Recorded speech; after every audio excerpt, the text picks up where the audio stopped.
அனைவருக்கும் சிவன் சக்தி ஜோதிட சேனலின் அன்பான வணக்கங்கள். 2025 ஆண்டின் முதல் மாதமான ஜனவரி மாதம் விரைவில் விடை கொடுக்க போதுங்க. பிப்ரவரி மாதம் பிறக்க போகிறது. பலரும் இந்த மாதத்தை ஆவலுடன் எதிர்பார்த்து காத்து கொண்டிருக்கீங்க. ஏன்னா இந்த மாதத்தில் ரிஷபராசிக்கான பலன்களை பற்றின தொகுப்பை தான் நாம் இன்னைக்கு பதிவில் தெரிஞ்சுக்க போகிறோம். பிப்ரவரி மாதத்தை பொறுத்த வரைக்கும் புதன் பகவான் மற்றும் சூரியன் கிரகங்களினுடைய பெயர்ச்சிகள் நிகழப்போதுங்க. தற்போது மகர ராசியில் இருக்கக்கூடிய புதன் கிரகம் பிப்ரவரி 4ஆம் தேதி கும்ப ராசிக்கும் பிப்ரவரி 26ஆம் தேதி மீன ராசிக்கும் பெயர்ச்சியாக போறாரு. சூரிய பகவான் பிப்ரவரி 13ஆம் தேதி கும்ப ராசியில பயணத்தை தொடங்க போகிறாரு. குரு பகவான் ரிஷப ராசியிலையும் செவ்வாய் மிதுனத்துல வக்ர நிலையிலையும் கேது கன்னி ராசியிலையும் கும்பத்துல சனி பகவானும் சுக்கிரன் மீன ராசியில உச்ச நிலையிலையும் இருக்காங்க. அதுபோல ராகுவும் மீனத்திலையும் இருக்காங்க. இந்த கிரக நிலையில தான் ராசி பலன்கள் அமைய பெறப்போகிறது அப்படின்னு சொல்லலாம். ரிஷப ராசிக்கு உங்களுடைய ராசிநாதன் சுக்கிரன் இந்த காலம் முழுவதுமே உச்சத்தில் இருக்க போகிறாரு. இதன் காரணமாக உங்களுக்கு பார்த்தோம் அப்படின்னா இந்த காலம் எப்படிப்பட்ட பலன்களை கொடுக்க போகிறது, எந்தெந்த விஷயங்கள்லாம் நீங்கள் கவனமாக இருக்கணும், என்னென்ன விஷயங்கள் உங்களுக்கு சாதகமாக இருக்கும், எப்படிப்பட்ட பலன்கள் அனைத்து விஷயத்திலையும் கிடைக்கப்பெற போகிறது அப்படிங்கிறத நீங்கள் தெரிஞ்சுக்க வீடியோவை ஸ்கிப் பண்ணாமல் கடைசி வரைக்கும் பாருங்கள். இந்த பதிவு உங்களுக்கு மிக மிக பயனுள்ள விகிதத்தில் இருக்கும்.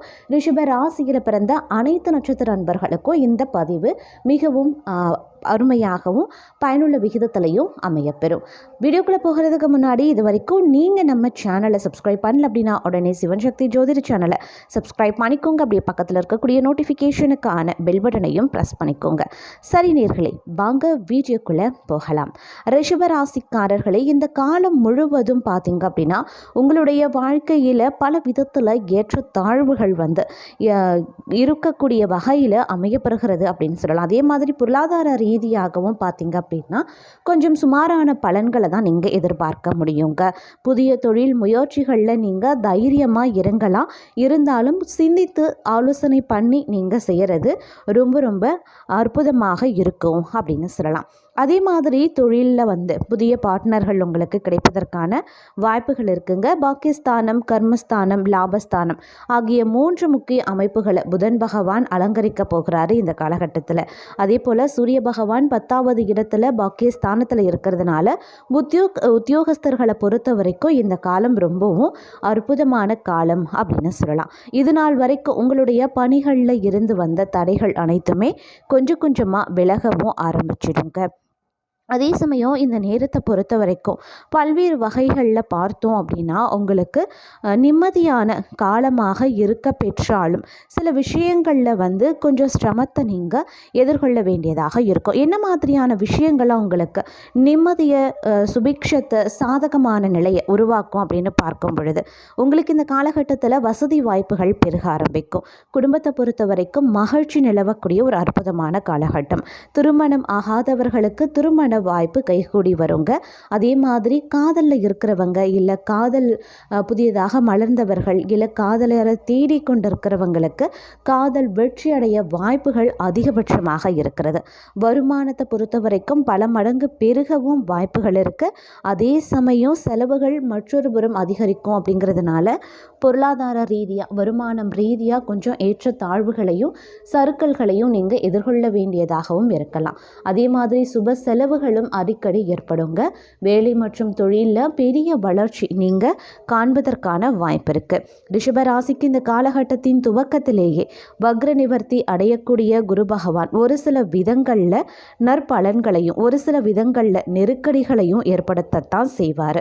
உத்தியோகத்தில் இருப்பவர்களும் வியாபாரம் செய்பவர்களுக்கும் புதிய வாய்ப்புகள் கிடைக்கப்பெறுவீங்க அப்படின்னு சொல்லலாம். ஆனால் அதன் மூலமாக வேலை பளு அடுத்த சில மாதங்களுக்கு அதிகமாக ஏற்படும். அப்படிங்கிறதுனால கொஞ்சம் திட்டமிட்டு பணிகளை மேற்கொள்ள பாருங்க. சிலருக்கு கிடைக்கக்கூடிய வாய்ப்பை சரியாக பயன்படுத்தி கொள்ள முடியாமலும் போகலாம். உடல் ஆரோக்கியத்தில் சின்ன சின்ன பின்னடைவுகள் ஏற்படும். அதனால் ஆரோக்கிய விஷயத்தில் அதீத கவனத்துடன் இருப்பது ரொம்ப ரொம்ப முக்கியமான ஒன்று அப்படின்னு நான் சொல்லணும். அதே சமயம் இந்த காலகட்டத்தில் பார்த்தோம் அப்படின்னா சூரிய பகவான் உங்களுடைய தொழில் ஸ்தானத்திற்கு செல்வது 2வது வாரத்தில், அதாவது பிப்ரவரி மாதம் 2வது வாரத்தில் சூரிய பகவான் உங்களுடைய தொழில் ஸ்தானத்திற்கு செல்வது அரசாங்க உத்தியோகம் உயர் பதவியில் இருப்பவர்களுக்கு யோகமான காலத்தை ஏற்படுத்தும். பெரிய ஒப்பந்தங்கள் கிடைக்க வாய்ப்புகள் இருக்கு. அரசு வேலைக்கு முயற்சி செய்யக்கூடிய தங்களுக்கு இந்த காலம் அதற்கான சாத்தியக்கூறும் ஏற்பட போகிறது. தொழில் மற்றும் வேலை செய்யக்கூடிய இடத்துல உங்களுடைய செல்வாக்கு, மதிப்பு, மரியாதை ஆகியவை அதிகரிக்கலாம். அதே மாதிரி தொழில் ஸ்தானத்தில் சனி பகவான் ஆட்சி பெற்று புதன் இணைந்து இருப்பது ஆகியவை தொழில் ரீதியாக அடுத்தடுத்த முன்னேற்றத்தையும் உத்தியோகத்தில் உங்கள் எதிர்பார்ப்பை பூர்த்தி செய்யும் வகையிலையும் உருவாகும். இடமாற்றம் அப்படி இல்லைன்னா வேலை மாற்றம் விரும்பக்கூடிய தங்களுக்கு இது ஒரு சாதகமான காலம் அப்படின்னு கூட சொல்லலாம். அதே போல் இந்த காலம் முதல், அதாவது இந்த பிப்ரவரி மாதம் முதல் மே மாதம் வரைக்கும் மாற்றம் காணாமல் இதே பலன்கள் தான் உங்களுக்கு நீடிக்க வாய்ப்புகள் இருக்குது. முக்கியமான கிரகங்களில் ஒன்று அப்படின்னு சொன்னால் சுக்கிர பகவான் சொல்லலாம். ராசி அதிபதி சுக்கிரன் உச்சம் அடைவது பொருள் ரீதியாக, வருமான ரீதியாக, தனிப்பட்ட விதத்தில் மகிழ்ச்சி அப்படின்னு எல்லா வகைகள்லையுமே உங்களுக்கு ஏற்றமான காலத்தை சுக்கிர பகவான் கொடுப்பார்.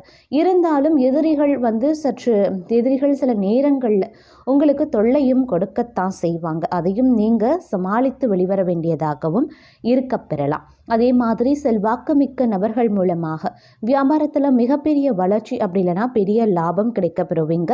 நினைத்து பார்க்காத அளவுக்கு வருமானம் ஒரு சிலருக்கு தொழில் மற்றும் வியாபாரத்தில் கிடைக்கப்பெறும். அதே சமயம் மற்றொரு புறம் சில விஷயங்கள் உங்களுக்கு போராட்டங்களையும் தரும் அப்படிங்கிறதையும் நினைவில் வைத்து கொள்ளுங்க. கிட்டத்தட்ட பெரும்பாலான கிரகங்கள் சாதகமாக இருந்தாலும் கூட செவ்வாய் பகவான் வக்ரமடைந்து சஞ்சரிப்பது எதிர்பாராத செலவுகளை ஏற்படுத்தும். நீங்கள் எதிர்பார்த்ததை விட வருமானமும் லாபமும் அனுகூலமாக பலன்களும் கிடைக்கிறது அப்படின்னாலும் கூட சுபகாரியங்களுக்கு செலவு செய்கிறது, தேவையில்லாத விரயங்கள் ஏற்படுவது போன்றவற்றால் உங்களுக்கு பண நெருக்கடியும் இந்த காலகட்டத்தில் ஏற்பட வாய்ப்புகளும் இருக்க பெறுகிறது அப்படின்னு தான் சொல்லணும். அதே மாதிரி சிலரை பொறுத்த வரைக்கும் பார்த்தோம் அப்படின்னா இந்த காலகட்டத்தில் வரி சார்ந்த விஷயங்களில் பிரச்சனை ஏற்படுவதற்கு வாய்ப்புகள் இருக்குது. அதனால் வருமான வரி, ஜிஎஸ்டி உள்ளிட்ட வரிகளை சரியாக கட்டி அதில் கவனமாக இருப்பது அவசியமாகிறது.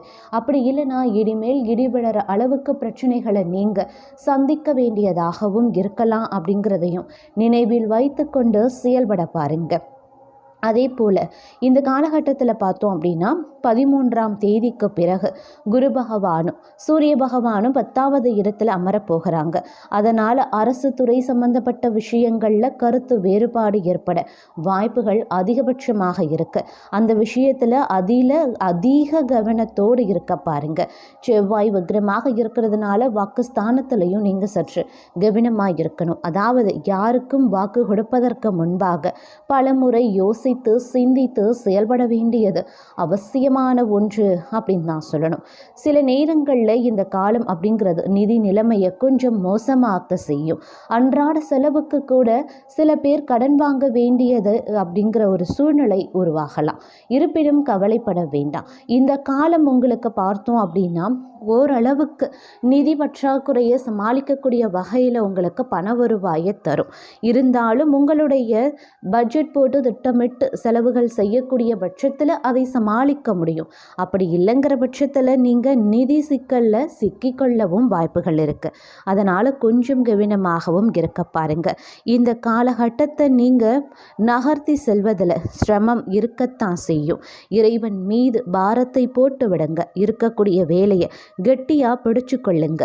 யார் மனதும் புண்படும்படி பேச வேண்டாங்க. உடல் நலத்தில் அக்கறை காட்ட வேண்டியது முக்கியமான ஒன்று.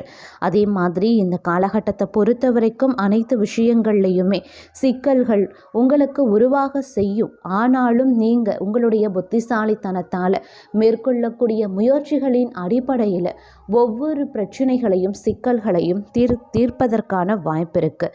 அதே போல் பொருளாதார பிரச்சனை உங்களுக்கு அவ்வப்போது ஏற்பட்டாலும் கொஞ்சம் சிரமத்தை சந்தித்தாலும் சில சுபகிரகங்களின் அனுக்கிரகத்தால் சமாளித்து மீண்டும் வெளிவந்து விடுவீங்க. வீட்டில் இருந்து வந்த சண்டை சச்சரவுகள் கொஞ்சம் கொஞ்சமாக விலக ஆரம்பிக்கும். புரியாமல் கணவன் மனைவிக்குள்ளே இருந்து வந்த ஈகோ பிரச்சனைகளும் சற்று சரியாகவும் ஆரம்பிக்கலாம். பிரிந்த கணவன் மனைவி ஒன்று சேரவும் வாய்ப்புகள் இருக்கு.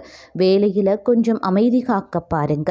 மேலதிகாரிகளை எக்காரணத்தை கொண்டும் எதிர்த்து பேச வேண்டாம். தலைகணம் இந்த காலகட்டத்தில் இருக்கவே கூடாது. ஜெயித்து விட்டோம் அப்படிங்கிற சந்தோஷத்தில் தவறாக எந்த ஒரு முடிவையும் எடுக்க வேண்டாம். எதிலும் நிதானமாக இருப்பது அவசியமாகிறது. மனதை ஒருநிலைப்படுத்துங்க. 10 நிமிடங்கள் கண்களை மூடி ஓம் நமக் சிவாயா என்று மந்திரத்தை சொல்லுங்க அல்லது இஷ்ட தெய்வத்தின் நாமத்தை சொல்லுங்க.